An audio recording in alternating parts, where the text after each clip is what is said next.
October 13th, 1812. Queenston Heights. America invades Upper Canada. Two teenage boys fight in this historic battle for British North America. Now, for the first time, their descendants will find out what really happened that day. You know how long we've been waiting to find a date, something. Using forensic science and DNA testing, they'll solve mysteries 2 centuries old, and what they find will change history. Oh my goodness.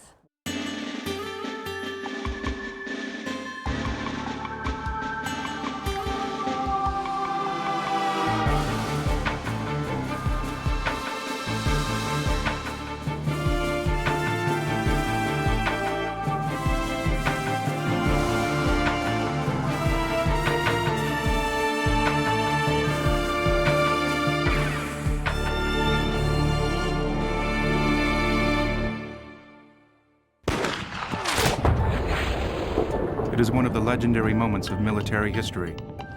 On October 13, 1812, British General Isaac Brock, shot by an American soldier, uttered the immortal words, "Push on, the brave York volunteers," and died. Inspired, his soldiers rallied and won the day. But is this really what happened? Ann Jarvis Boa doesn't think so, and she's a descendant of a soldier who was there. One of the volunteers from York, now present-day Toronto. This is my great-grandfather, George Stephen Benjamin Jarvis, who was a gentleman cadet at the Battle of Queenston Heights and was the young soldier who was next to General Brock when that great man fell dead at the famous battle. And George went to him and said, "Are you much hurt, sir?" And there was no reply. He fell and he died.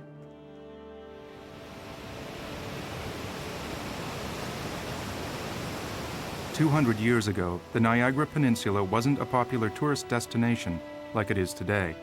This is where 2 superpowers met on the battlefield. It was the front line between the British colony of Upper Canada and an upstart southern enemy, a republic known as the United States of America. After the American Revolution, the British remained a thorn in the side of Washington. By 1812, a U.S. attack seemed imminent. The British needed a dynamic leader. They turned to 44-year-old General Isaac Brock. Nowadays, we would say that Isaac Brock had charisma, panache.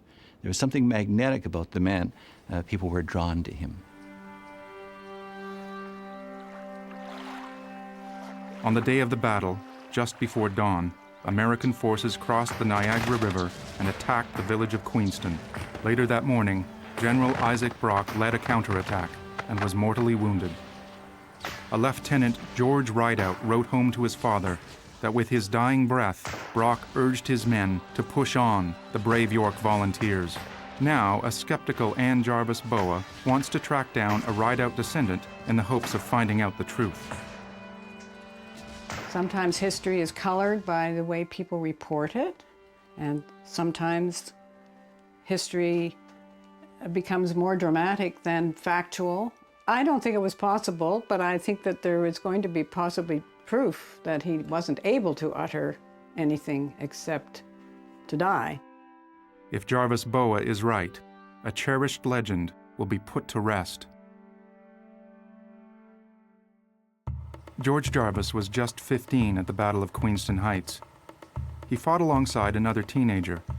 His name was Samuel Thomas. How he came to be at the battle and the role he played has been a lifelong obsession of his great-great-great-granddaughter, Janie Cooper. Oh my goodness. See where Dawn is? Yeah? So we're presuming because it was bent down underneath. Oh, this is a find. This is a find. You know how long we've been waiting to find a date, something. Cooper has devoted her life to digging up her ancestral history, like helping rescue a pioneer multiracial cemetery from the Ontario bush. Her quest has led her to an incredible story. A black unit fought on the British side at the Battle of Queenston Heights. My great-great-great-grandfather on my maternal side was a private in that unit. Even though they were very poor and illiterate, they were fighting for their freedom and fought with every breath they had in their body, frightened, scared, just like the other boys that were there. Janie's learned that at the turn of the 19th century, there was a small black population living in the Niagara region. Some were black loyalists who'd won their freedom after serving with the British during the American Revolution, but very little is known about them. There were still people who remained in slavery in 1800. There were freed people or people who were living as free people, starting their own businesses, beginning to work independently. There had also been free people here, some of them fugitive slaves from the United States.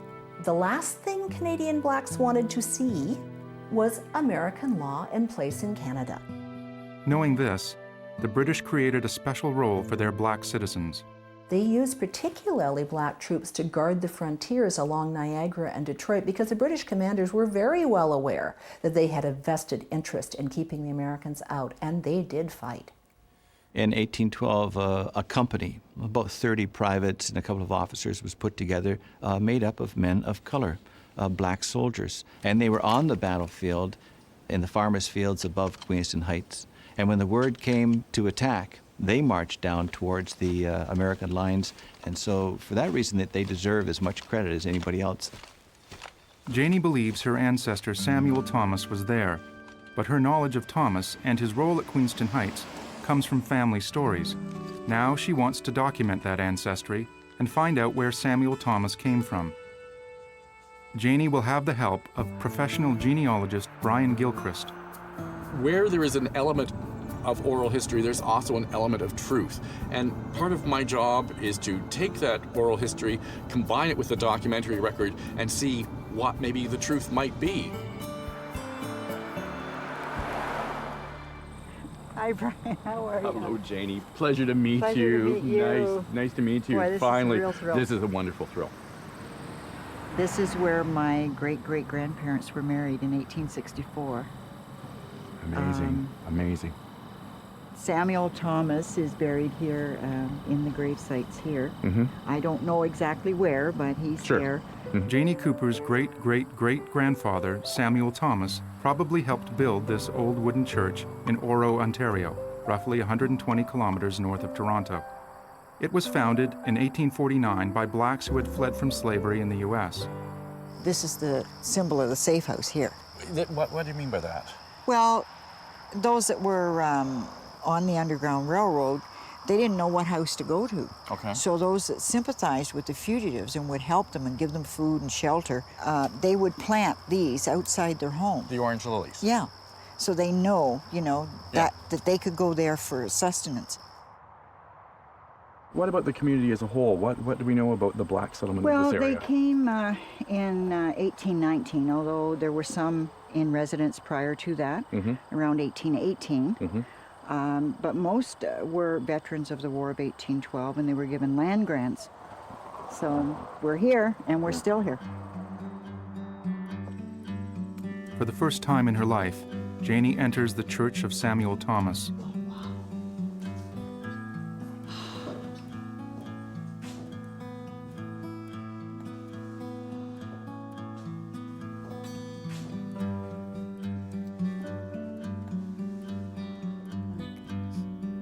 Imagine the old potbelly stove sitting there. You can even see the adze marks on it. You can just see them with that thing.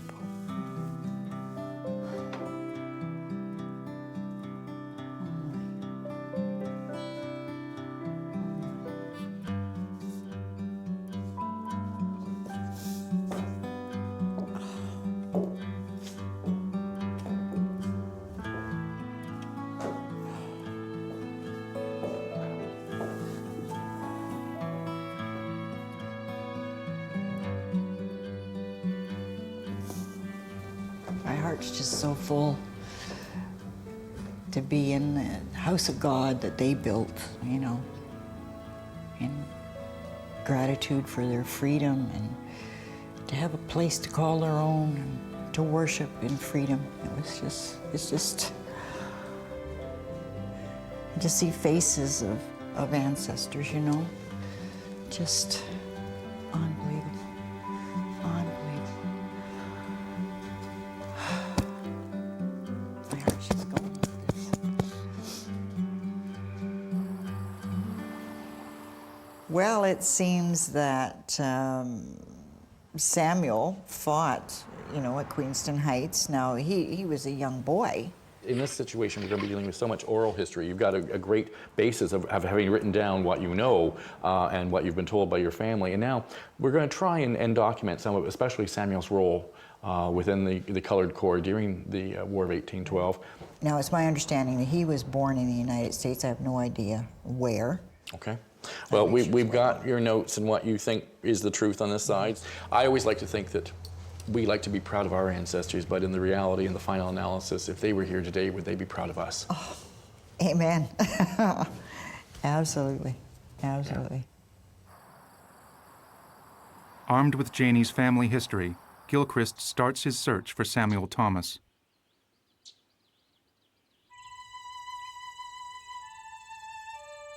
Just downstream from Niagara Falls, and within eyesight of downtown Toronto, is the village of Queenston.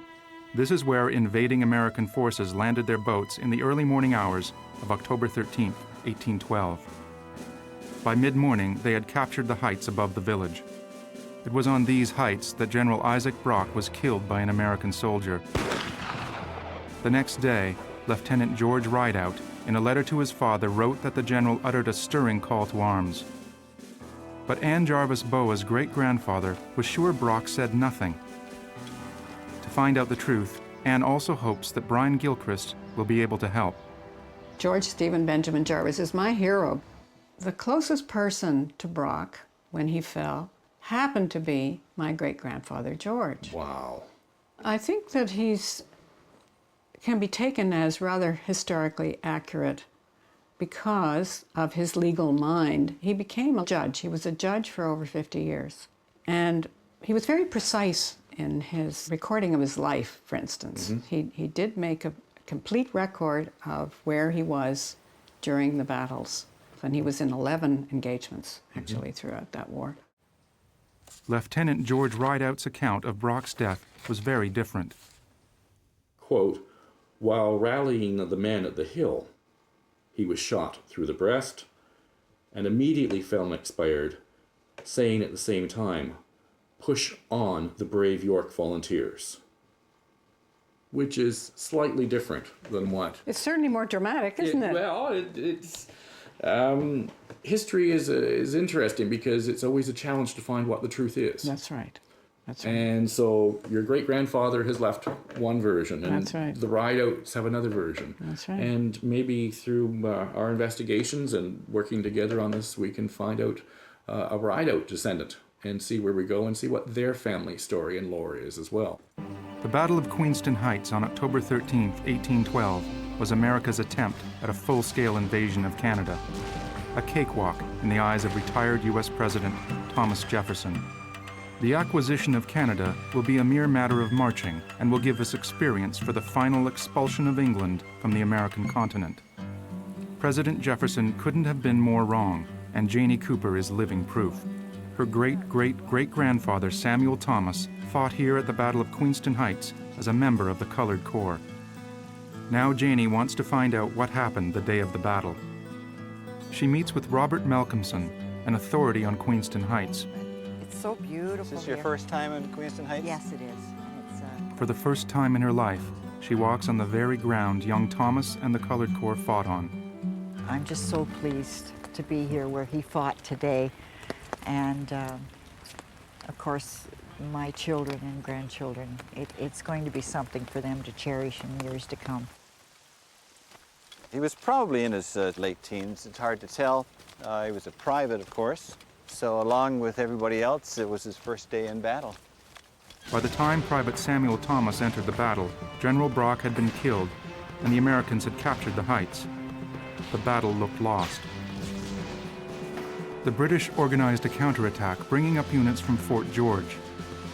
Around 3 p.m., the British and Canadian militias advanced. including the Colored Corps and Samuel Thomas. Who knows what he was thinking? He and his mates had never been in a battle before. Well, certainly one of the things that I wasn't there, but one of the things I know he would have been thinking, I've got to fight with all my heart and my soul, because I'm not going back to slavery, and I'm not going back to the lash. And a bullet, a mini ball in my chest is worth more, and if I die, I'm going to die free. Fighting with all their might, the British and Canadian troops won the day, pushing the Americans back across the river. The story of Samuel Thomas's role that day has been passed down in Janie's family, but she has never seen a single document that confirms the story until now. In the research that I do, I have a look at the people who were in the battles, not just the battle, not just the generals, but everybody. So here's the muster roll for Robert Munchie's Colored Corps. And if you look right down the very end, here's young Samuel Thomas. The muster roll is an official Army list of serving soldiers. It's conclusive evidence that Samuel Thomas was indeed a member of the Colored Corps. This is something that I am going to cherish. Thank you. It's going to happen.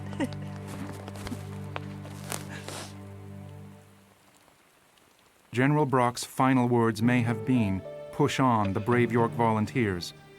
That at least is the story according to the young soldier George Rideout. Brian Gilchrist and Ann Jarvis Boa are on the trail of George Rideout's descendants. Gilchrist has discovered that Rideout only had daughters, one of whom married a man named Henry Cole. So we're going to put in here Henry. Type in there contains Henry. Right there? Please. This is terrific. And search. Okay, there are 26 matching records. So we've gone from over 2,200 down to 26. Okay, so scroll down a little bit more and we'll see them here, okay? Oh. Okay, now look at that. There's an 86-year-old Henry in Clinton. Okay, now I've not seen this before, so this is good. So let's click on that one.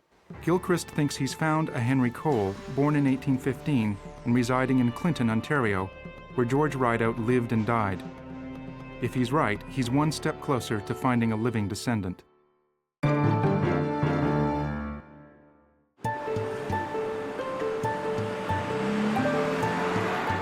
Janie Cooper's search for her ancestor, Samuel Thomas, takes her to the Archives of Ontario, where genealogist Brian Gilchrist has been putting together her family tree.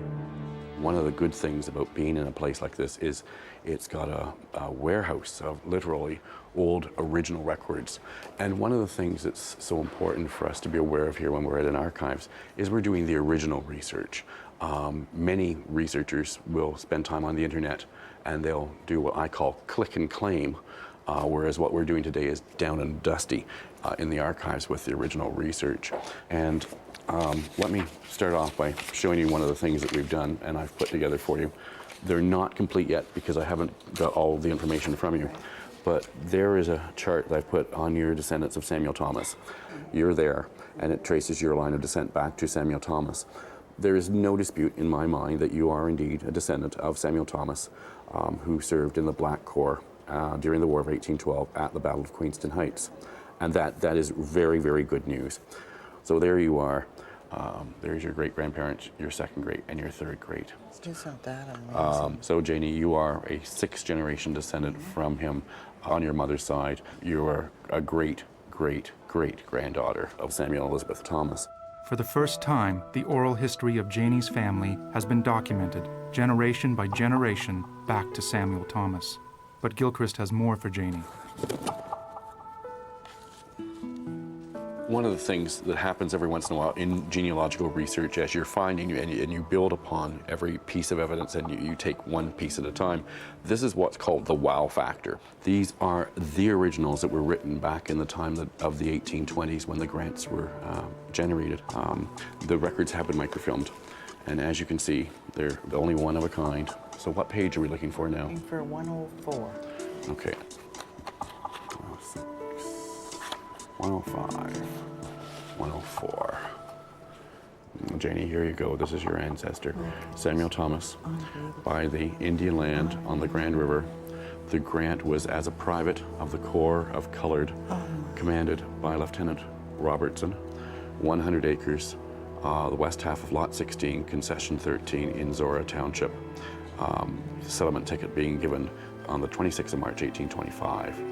So 10 years after the war, Samuel Thomas, a black veteran, was given a land grant in recognition of his service in the Colored Corps. A document has provided Janie with a piece of the puzzle that is Samuel Thomas. To find out more, Janie turns to a whole new science which reveals ancestral information recorded not in documents, but in her very genes. A form of DNA analysis called deep ancestry testing. Janie's DNA will be used to trace her maternal line of descent. The results may actually reveal where in Africa her ancestors came from.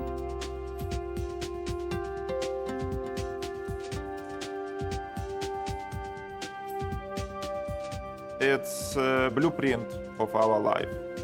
DNA responsible for our function, structure, color of our eyes, our past and future.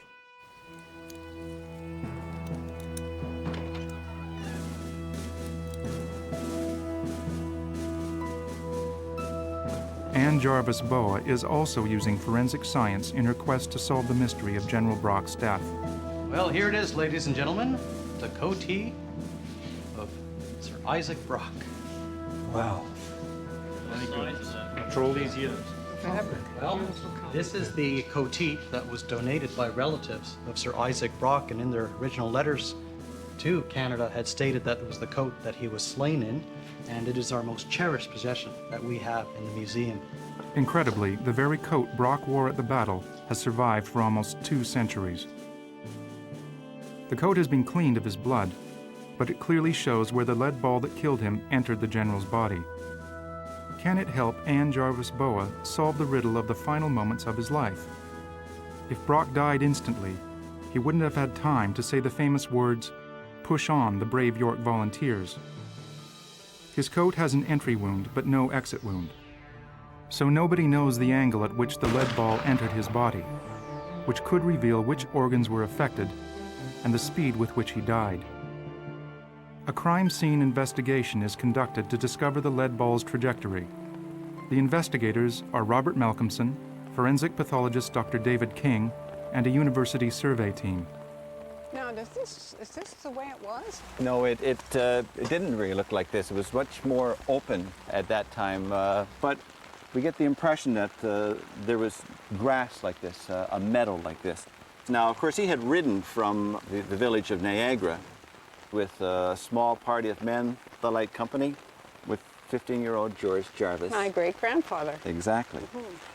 He came to this end of the village, got off his horse, advised the men. And he said, "Follow me, boys." Yes. As recorded by George. Exactly. He came over the wall, and they were going into a line of American infantry.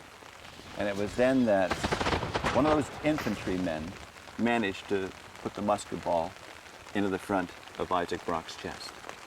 And this is where Isaac Brock went down. That whole term, "Push on, York Volunteers," appeared in newspapers in the next couple of weeks in 6 different forms. So certainly someplace in here, Isaac Brock said, "Push on." But did he say that after he had been shot? That depends, of course, where the musket bullet actually tore through his chest, but it's quite possible he could have said quite a bit before he actually collapsed and died. Malcolmson and King will now determine the path the lead ball took through Brock's body, based on the hole in the general's jacket.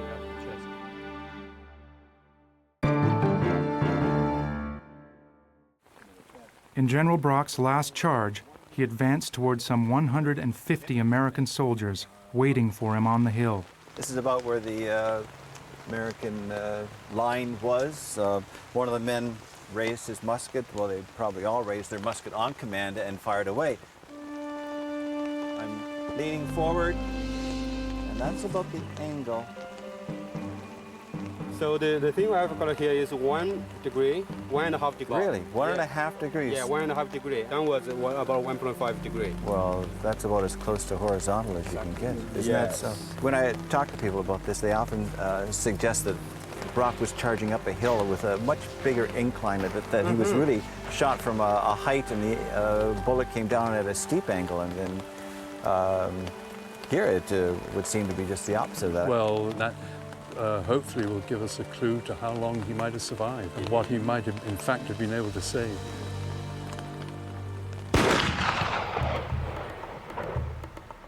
Through Janie Cooper's research, a portrait is emerging of the life of her ancestor, Samuel Thomas, during and after the War of 1812. He fought in the Colored Corps at Queenston Heights. He was rewarded with land for his service to the Crown. He married a widow, obtained title to her dead husband's land, raised a family, and died in his 60s. But one mystery still remains. Where did Samuel Thomas come from? Was he a runaway American slave? Janie is hoping that genealogist Brian Gilchrist can help her find the answers. The Toronto Reference Library has one of the largest collections of genealogical resource materials in the country, published family histories that have already been prepared, genealogies, local histories, church histories, newspapers, directories, census records. So it's a cornucopia of material that's here. We're going to be looking in Ontario, Canada deaths from 1869 to 1932. Okay? And so I'm going to put in the name Samuel Thomas. Now he had a son, Samuel, too. Okay. Now, look at that. Samuel Thomas, born about 1831, died August 1909. So that is the son of your psalmist, right? Oh, my goodness. Okay. And what this is going to show... The search for the death record of Samuel Thomas has turned up the one for his son, also named Samuel. But the certificate contains an extraordinary piece of information about Samuel Sr. But what it says most importantly here is Samuel Thomas was born in Virginia. That is your ancestor who fought in the Colored Corps at the Battle of Queenston Heights in the War of 1812. And it gives us, it confirms his name, and it also tells us where in the United States he was born.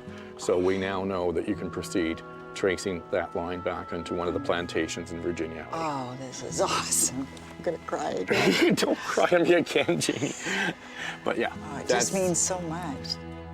After years of searching, Janie has finally learned where Samuel Thomas came from. But what brought him to Canada?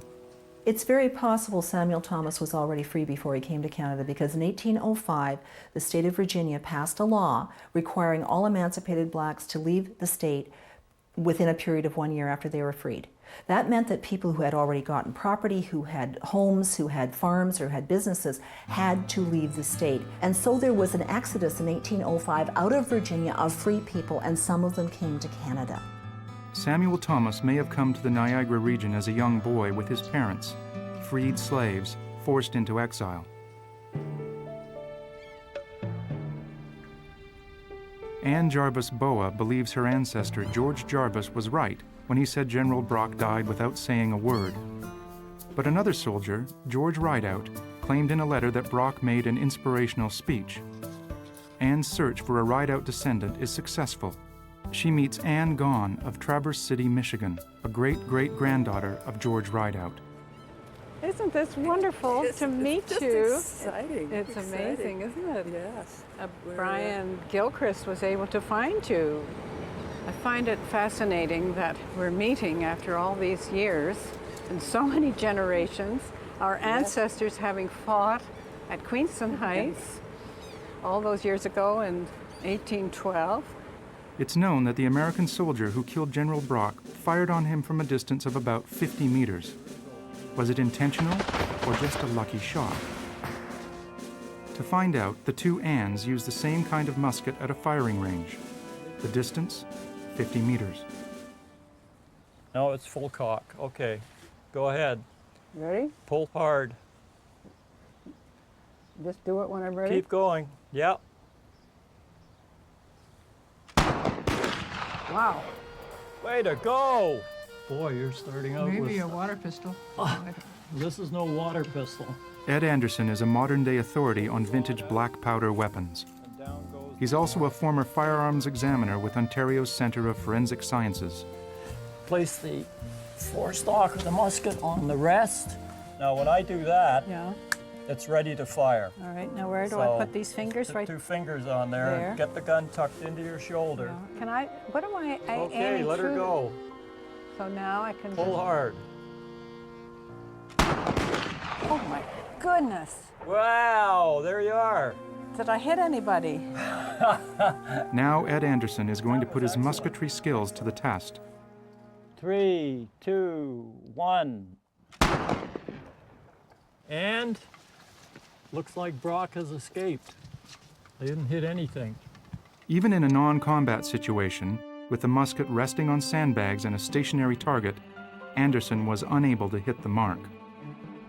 The shot that killed the general was probably a lucky one, but did he survive long enough to make the famous speech? Anderson is taking the musket to a ballistic lab to discover the truth.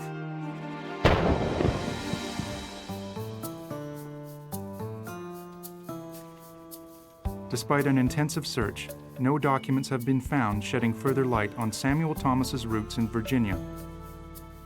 There are very few records of both the slave period and of the post-slavery period for people who came here. But particularly for sourcing slave ancestry, it's extremely difficult. Unless people know the name of the owner of the ancestor that they're looking for, or the name of the plantation or farm, or even the town where they came from, it's almost impossible. It appears that the trail has finally run cold, but it's incredible how much Janie was able to learn about her great-great-great-grandfather. The story of Samuel Thomas is the story of, you say an ordinary man, but I think he's quite extraordinary. What you've been able to find of what essentially is a lost piece of Canadian history intrigues me no end. You've put flesh on the bones of a man who's little more here than a name, but he's also your ancestor. And there is a document that was discovered during the course of the work here.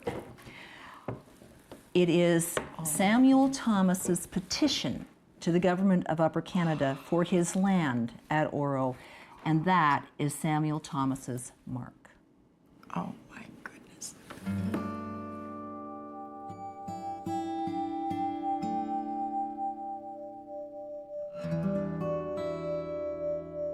It brings it all home, doesn't it? My goodness. Oh, it's beautiful.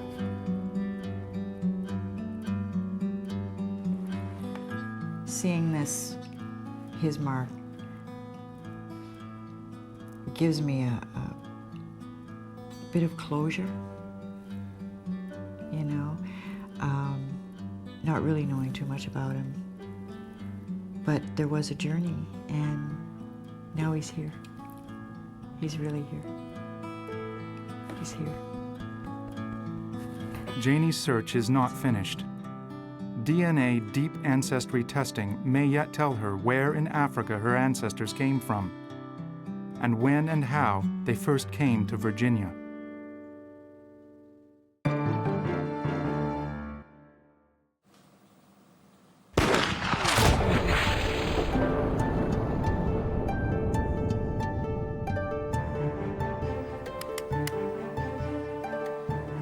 A single shot killed General Brock. Did it kill him instantly, or would he have had time to urge his men on?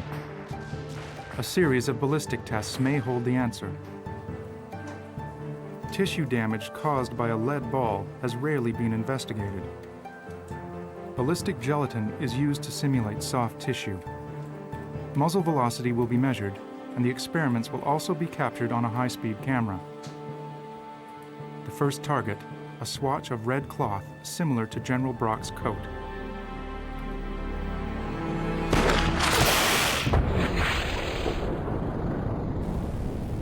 Brock was shot from some 50 meters away.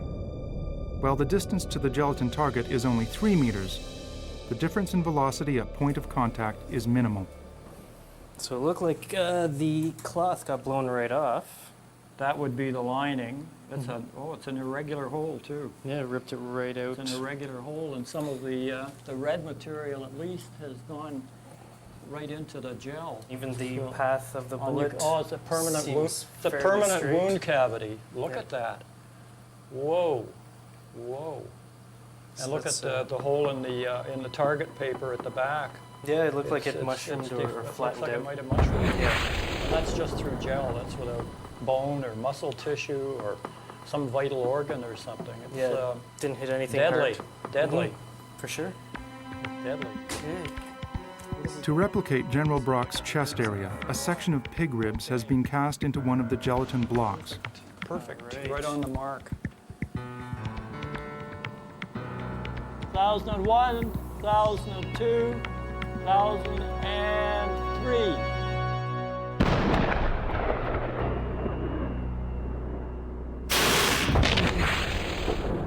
Look at it. Oh, yeah. Well, the damage there is, that's got to be a sucking chest wound, which means that hit in the lung, there's got to be a lot of air escaping. The lung would collapse. It's in movement. It's expanding and retracting. Mm-hmm. And that would damage any vital organs within that distance that the tissue is moving. It's gone through the rib, and we've got fragments. It looks like fragments of rib. If there had been blood flowing through there, it would have been pouring out of that entrance. So this beaker is going to represent a human heart. Okay. So we're going to fill it up with some blood. Okay. Some theatrical blood. Yeah. I'll let you carry it. You got the gloves. Are we ready? Yeah, we're ready to Okay. shoot. One round, okay? 5, 4, 3, 2, 1.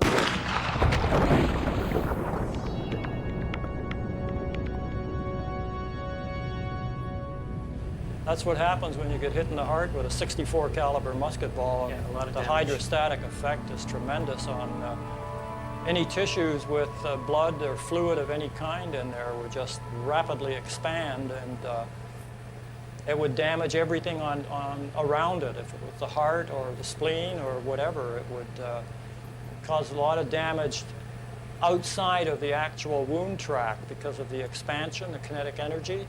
It's devastating. What a mess. The muzzle velocity of the lead ball at 50 meters, approximately 336 meters per second. The force of impact, almost 20 times the magnitude required to cause a disabling or fatal wound. Now all the evidence will be reviewed by a team of forensic pathologists to determine if Brock died instantly. A different kind of cutting-edge science is helping Janie Cooper go deeper into her family history, far beyond the generation of Samuel Thomas. Dr. Linda Haywood is a professor of African history and an expert on DNA deep ancestry testing. Her analysis of Janie's DNA has revealed a marker for the genetic population, or haplotype, from which Janie is descended. So Janie, this is what the results of your mitochondrial DNA came out, your haplogroup L3E1. What this tells us is that, in fact, most likely that haplogroup, you're not from, that ancestor is not from North Africa, not from Ethiopia or Sudan. Most likely it's from Angola. I never would have believed. So it looks like I better start studying up on Angola. A couple of things I could tell you about this area. We know, well, both Congo and Angola contributed to the first group of Africans who came to Virginia, Jamestown. They were the founding generation, the founders, or the charter generation, as some historians will say, of Africans in Virginia. My goodness. Some 400 years ago, Janie's ancestors may have been among the first Africans to be brought as slaves to America. Those Africans from this area who came in that charter generation, they came during a period when, in fact, there were major conflicts between the Portuguese and the Africans. And one of them, a famous woman, she's called Queen Jenga, a woman who had an indomitable spirit, who fought the Portuguese, who in fact fought off. They didn't think that females should be rulers, but she became the ruler, which True warrior woman. A warrior queen. Woman. In fact, they call her a warrior queen. And you seem to me to be just like Jenga. I see a fighter, and I see a person who's very proud of themselves. That's what I see in you. I just met you recently this morning, a few minutes ago. And Basically, my daughter calls me warrior woman. So that's the spirit of Jingle, I think. The search for Samuel Thomas has taken Janie Cooper beyond Queenston Heights, farther back than she ever imagined. Her family may have been in North America for 400 years. They helped build the United States as slaves, and then Canada as free citizens.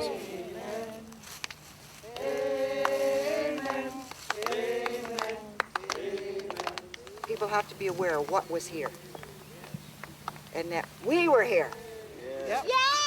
And I have an amen to that. Amen.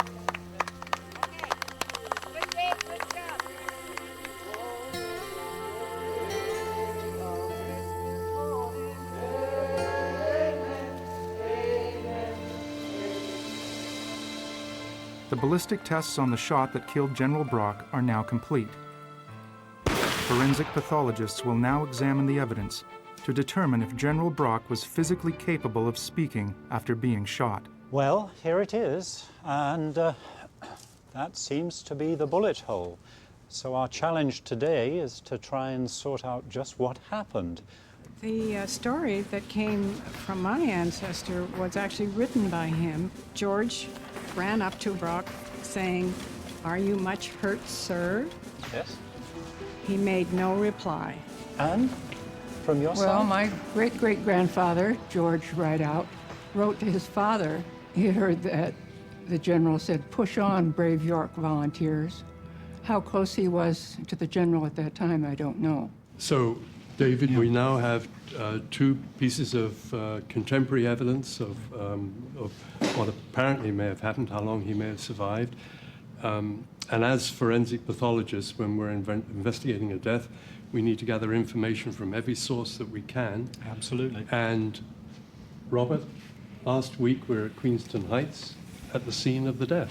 Yes, we found that the angle of elevation of the bullet from horizontal was just about 1.5 degrees, which is about as flat as you can get on a hill. And I think, Ed, we have some additional scientific evidence that we can use in trying to solve the questions that we have. Yes, that's true. Right. The test that I want to show you is this gelatin block here, which on the impact side has been cast in some pig's ribs. And what we did was we fired a musket ball through the ribs to see if we would get secondary missile effect, what the permanent and temporary wound channels would look So like. this is an attempt to reproduce the chest wall of a man and skin. And skin. That the musket ball has got to go It's got to go first through, yes. before yes. it tracks through the tissues. We didn't know whether in Brock's tunic, if the musket ball had gone between the ribs or through a rib. But here we go, and there's the impact, and then you'll notice later on, that's huge. The tissue towards the musket on the outside is actually blasted back out from the ribs. Look at that, it's still there, and there goes the, and there's the bullet. It's just a streak. So now, David, we have a lot more evidence, a lot more information, forensic evidence, and now we can try and reach some opinion about the extent of the damage and how long he might have survived.